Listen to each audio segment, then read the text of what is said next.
ఖమ్మం జిల్లా కూసుమంచి మండలం పాలేరు వద్ద సాగర్ కాలువ పనులను రెవెన్యూ శాఖ మంత్రి పొంగులేటి శ్రీనివాస్ రెడ్డి పరిశీలించారు. ఇటీవలే వచ్చిన వరదలకు కాలువ కట్టకోతకు గురై తెగిపోవడంతో అధికారులు మరమ్మతులు చేపట్టారు. కాలువ కట్ట మరమ్మతులు త్వరగా పూర్తి చేయాలని అధికారులను మంత్రి ఆదేశించారు. నీటి విడుదలలో జాప్యం జరిగినందుకు చింతిస్తున్నానని ఆయన తెలిపారు.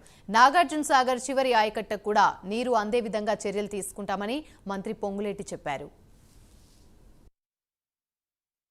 ప్రాతిపదిక మీద గడిచిన 2 రోజుల నుంచి అధికార యంత్రాంగం అంతా ఇక్కడే ఉండి ఈరోజు తెల్లవారుజామున 4 గంటలకి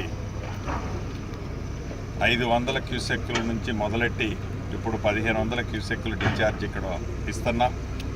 రేపు ఉదయానికి ఏదైతే 3200 క్యూసెక్కులు ఇక్కడ నుంచి రిలీజ్ చేయాలనో రేపు ఉదయం 8 గంటలకి పూర్తి డిశ్చార్జితో నాగార్జున సాగర్ చివరి ఆయకట్టు వరకు చివరి ఎకరా వరకు నీళ్ళు ఇవ్వటం జరుగుద్ది.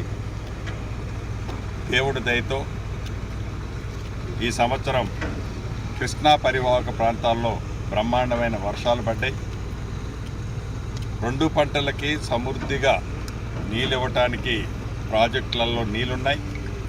ఈ ప్రభుత్వం కూడా చిత్తశుద్ధితో 2 పంటలకి నీళ్ళిచ్చే దాంట్లో వెనకడికి పోయే ప్రసక్తే లేదు.